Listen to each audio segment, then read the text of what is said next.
성경 말씀 시편 23편 1절부터 6절 말씀이 되겠습니다. 1절 말씀만 봉독해 드리겠습니다. 여호와는 나의 목자시니 내가 부족함이 없으리로다. 오늘 이 본문 말씀을 가지고 여호와께 감사드립시다. 이런 제목으로 잠깐 말씀을 나누겠습니다. 성경은 하나님을 목자라고 말씀하시고 있고 인간을 양 같은 존재라고 말씀합니다. 양은 목자 없이는 살 수가 없습니다. 왜 그렇습니까? 양은 시력이 좋지 않다고 합니다. 그리고 양은 분별력이 없다고 합니다. 양은 잘 넘어집니다. 양은 넘어지면은 또 스스로 일어나지를 못한답니다. 양은 중심을 잘 잡지를 못합니다. 양은 자기 중심적이라고 합니다. 양은 방향 감각이 없답니다. 양은 왔던 길로 다시 되돌아가는 습성이 있답니다. 양은 자신을 방어할 또 공격할 만한 무기, 능력이 없습니다. 양은 온순해서 반항을 잘 안 한다는 것입니다. 성경은 인간을 양 같은 존재라고 말씀하고 있습니다. 예수님은 선한 목자라고 말씀하십니다. 예수 안 믿는 사람은 길을 잃은 양입니다. 저는 이 추수감사절에 이 본문을 통해서 우리가 하나님께 감사해야 할 이유를 생각해 보려고 합니다. 첫 번째는 하나님은 나의 목자시기 때문에 감사해야 됩니다. 오늘은 추수감사주일입니다. 미국의 추수감사절의 유래를 아시지요? 영국의 청교도, 지금으로 말하면 개신교도들 102명이 신앙의 자유를 찾기 위해 메이플라워를 타고 영국을 탈출합니다. 그들은 3개월 만에 대서양을 건너서 미국 프리머스 항구에 입항을 합니다.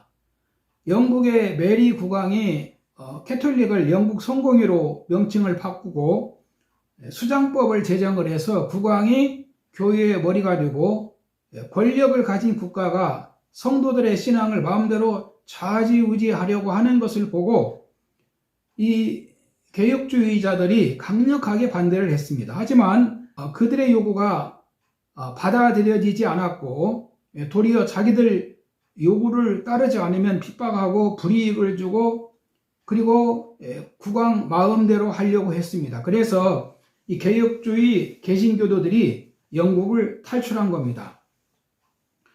그러니까 그들이 목자이신 하나님을 찾아서 영국을 탈출을 한 것이지요.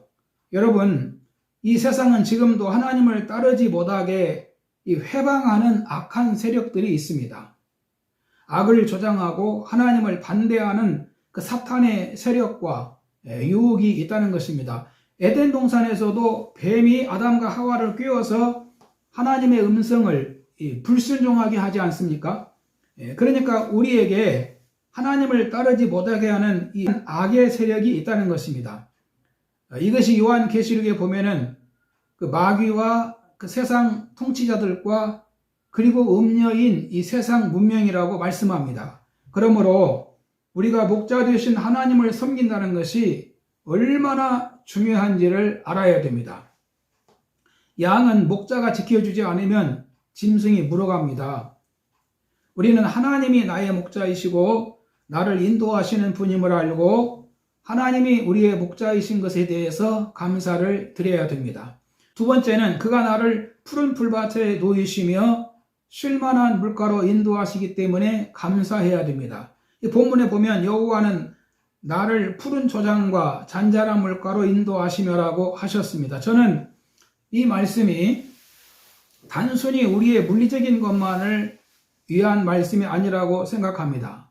지금 우리 한국은 물리적인 양식 문제는 해결이 되었습니다. 사람이 떡으로만 살 것이 아니요 하나님의 말씀으로 살 것이니라고 하셨습니다.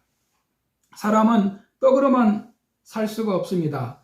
사람들은 다양한 생활 문화도 필요하고 정서도 있지만 예수님의 말씀이 우리에게 푸른 초장이 되고 쉴만한 물가 같은 곳이라는 겁니다. 세상의 것은 목이 마릅니다.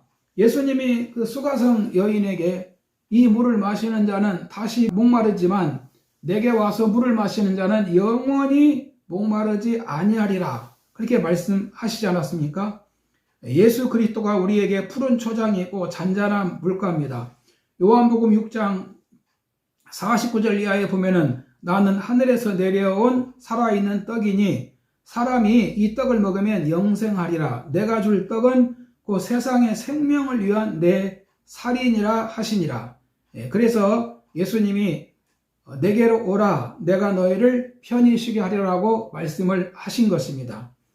예수님이 우리를 푸른 초장 잔잔한 물가로 인도하시기 때문에 우리는 감사해야 됩니다. 세 번째는 내 영혼을 소생시키시고 자기 이름을 위하여 의의 길로 인도하시는 도다라고 말씀하십니다. 내 영혼을 소생시키시고, 이 말씀은 히브리어 슈브라는 단어로 되돌아오게 하다라는 뜻을 가지고 있습니다. 죄악과 곤경으로 헤매이던 영혼이 제자리를 찾게 된다는 것입니다. 사람들이 예수 믿기 전에는 어떻게 살았습니까? 누가복음 15장 1절 이하에 보면은 그 탕자의 얘기가 나오지요. 아버지를 떠나서 멀리 그 위지에 가서 자기 마음대로 허랑방탕하며 삽니다. 어떻게 살아야 하는지 모르기 때문에 그렇게 사는 것입니다. 그래서 내 영혼을 소생시키시고가 중요합니다. 내 영혼이 소생이 되어야 됩니다. 내 영혼이 소생이 되어야 눈이 열리는 것입니다. 그 심폐소생술이라고 아시잖아요. 심장이 멈춘 사람을 손으로 흉부에 압박을 가해서 심장이 다시 뛰게 하는 것을 그 심폐소생술이라고 하지요. 심장이 다시 소생을 해야 사는 겁니다. 심장이 소생하지 않으면 목숨을 잃는 겁니다. 그러니까 내 영혼을 소생시키시고, 얼마나 이 중요한 말씀입니까?